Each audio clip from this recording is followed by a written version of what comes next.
Un jour, pas comme les autres sur les routes du Tour. Un final au sommet du col du Granon, emprunté seulement pour la deuxième fois de l'histoire. Le Galibier, aussi en chemin, une 11e étape, séduisante et palpitante.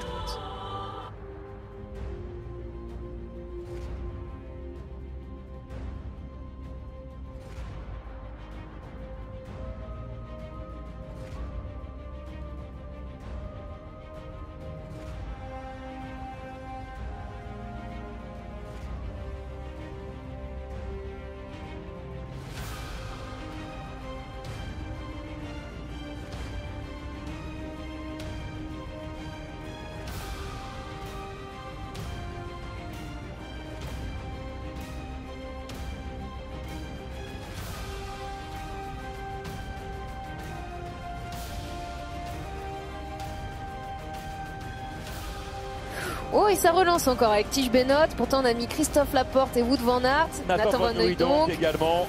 Là, il nous prépare quelque chose. Deux coureurs de la Jumbo-Visma. Et voici Laporte, qui relance également à l'avant. Christophe Laporte, qui est avec Michael Cherel, Nils Politt, Maximilian Charman. Il y a Baggioli également.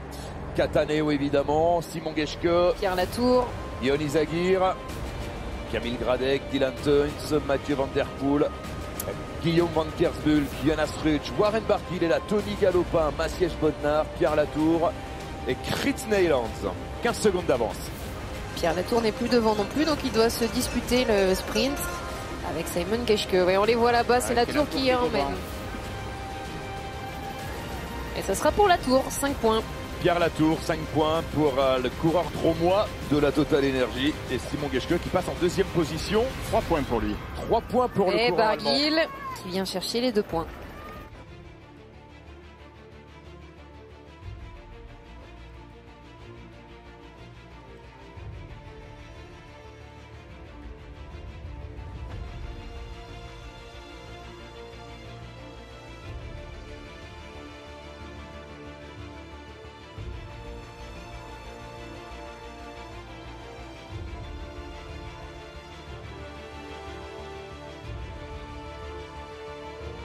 C'est Tige Benoît qui sort avec Roglic.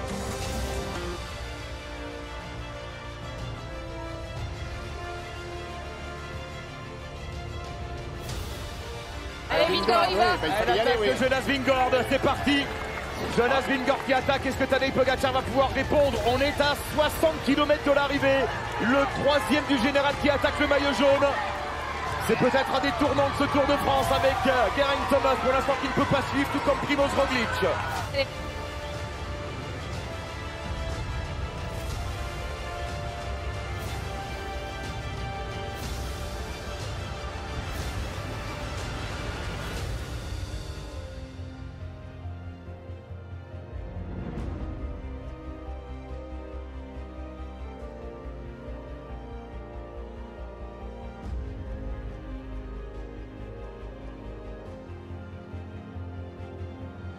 Jonas Vingard qui place une nouvelle attaque, le coureur danois qui tente une nouvelle fois d'isoler le maillot jaune.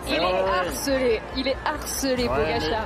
Il faut quand même souligner ce sang-froid. Il a énormément de sang-froid, Pogacar. Il a beaucoup de maîtrise aussi malgré son jeune âge. Il revient pas trop vite, il revient en regardant dans le rétroviseur, il se méfie du contre.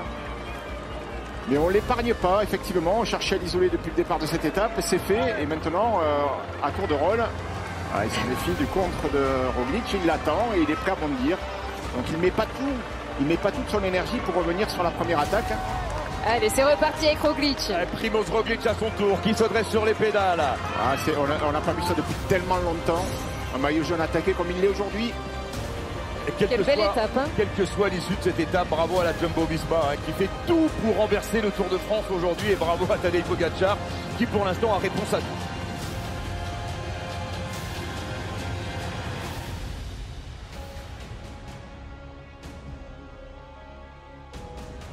Ah, Primož Roglic est lâché. L'attaque de Pogacar.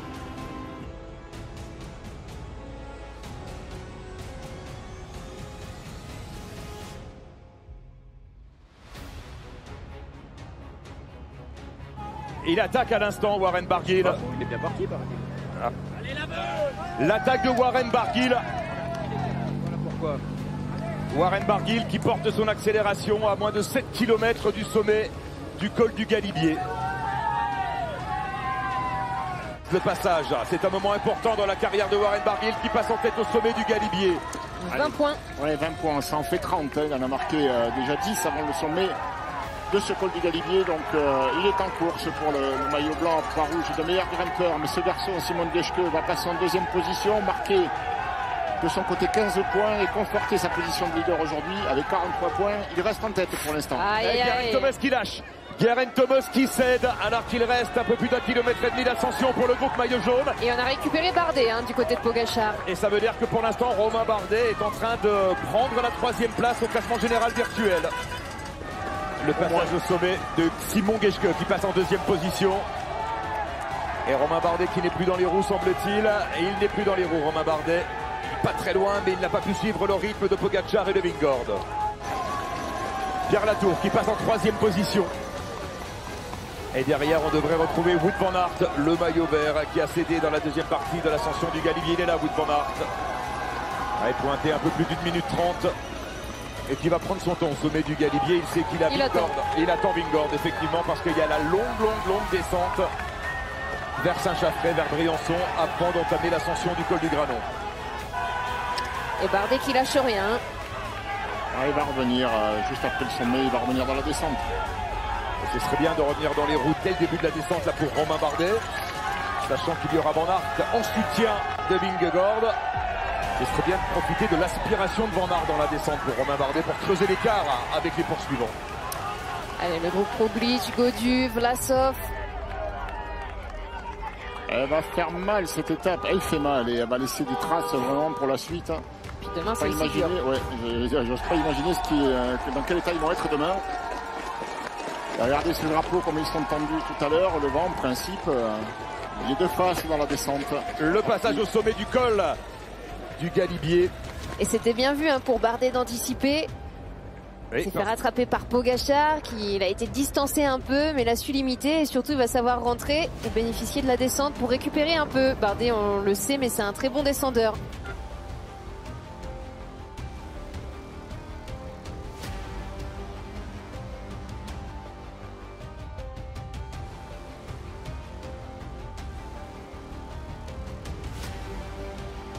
Avec 2,20 de retard pour ce trio sur le côté, c'est Wout van Aert. Wout van Aert qui accélère maintenant. Avec la jonction, le groupe Gaudu, Roglic, Van Aert qui est revenu sur le groupe maillot jaune. Et Roglic, il a failli s'échapper là, sur le coup. Pogačar, il s'est pas fait avoir. Il a pris les roues tout de suite. Il est vif. Par contre, les autres, il s'est un peu endormi là. Et nouveau temps mort, on fait de la roue libre dans ce groupe. Et tout ça, c'est à l'avantage de Warren Barguil, bien sûr.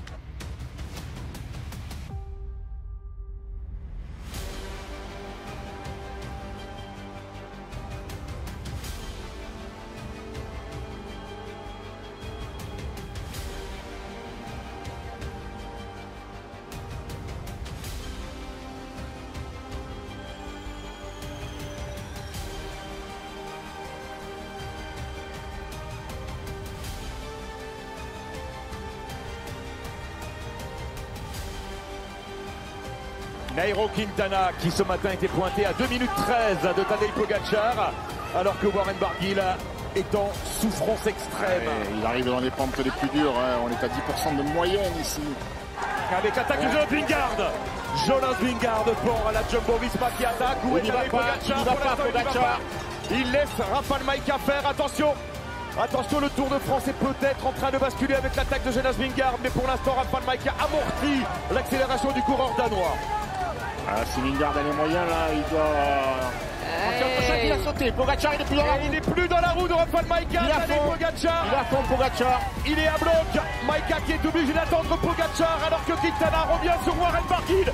Une fin d'étape complètement folle. Ouais, ça va basculer là pour Vingegaard. Le travail de sac de son équipe est en train de payer en fin d'étape. C'est peut-être le moment, on rappelle 39 secondes le retard de Vingegaard. Et Vingegaard qui rattrape Romain Bardet à l'instant. Et on l'a vu, il n'a pas sauté dans la roue tout de suite de Vingegaard, alors que tout le long de l'étape, c'est lui qui faisait l'effort, il ne laissait pas son coéquipier faire. Il n'est pas là, Tadej Pogačar, il n'est pas là, pas dans la roue de Bardet, surtout pas dans la roue de Jonas Vingegaard. Le coureur danois qui est peut-être en train de filer vers le maillot jaune. Il n'y a que 39 secondes qui séparent les deux hommes au classement général. Et Pogacar à 4 km du sommet est en train de perdre pied. Et le coup de moins bien de Tadej Pogacar, comme dans le Ventoux l'an dernier, souvenez-vous, dans la deuxième ascension du Ventoux. Et là, c'est tout le travail de la Jumbo-Visma hein, qui arrive à ce résultat. On le sentait serein, Tadej Pogacar. Ouais, qui demande le relais à Geraint Thomas. Évidemment, Geraint Thomas, c'est pas sa course là. Quel renversement de situation. Jonas Vingegaard lancé à la poursuite des deux coureurs d'Arkea Samsic, Quintana et Warren Barguil. Et regardez le retard déjà, le retard de Tadej Pogacar qui peut-être a déjà perdu son maillot jaune à cet instant de la course. 4 km encore avant le sommet, Jonas Vingegaard qui va avaler Nairo Quintana, mais quelle étape. Pogacar il n'arrive même pas à suivre Thomas. Ouais, Thomas qui l'attaque, hein, qui prend pas de relais.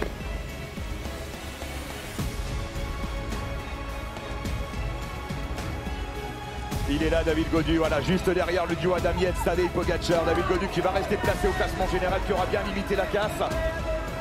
Après une journée plutôt difficile, Thomas. Non seulement il est rentré, mais il va attendre un peu et je suis persuadé qu'il va le déposer. Hein. Il est déjà passé devant d'ailleurs.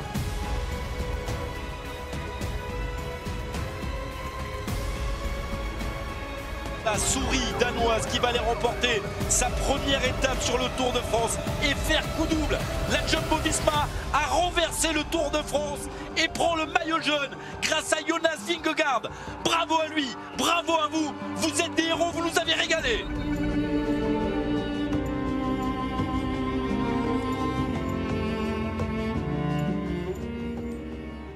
Bravo Nairo Quintana, le Colombien à 32 ans qui va chercher la deuxième place au sommet du col du Granon, qui va se rapprocher au classement général. Et bravo à toute la formation Arkea Samsic. Une minute, hein.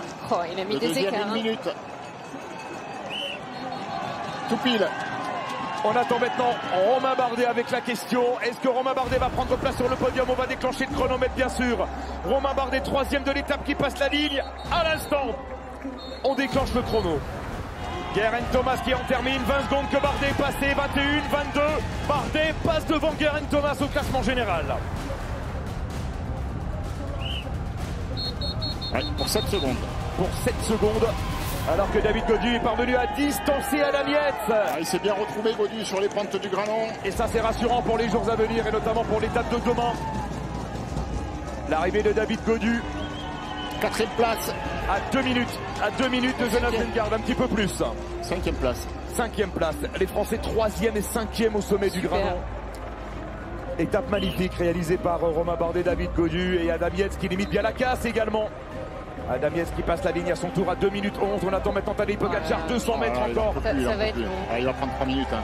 Allez, 3 minutes. Pas loin. 3 minutes, ça chiffre. L'addition est lourde pour Tadej Pogacar. Avec les bolifs, ça va faire ça. Hein. Très très lourde.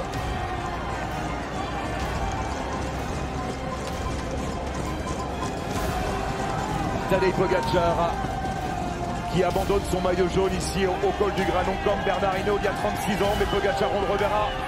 Il reste encore 10 jours de course, on ne l'oublie pas, et notamment une étape dantesque demain entre Briançon et l'Alpe d'Huez. Tadej Pogacar, il y aura plus de 3 minutes avec les bonifs.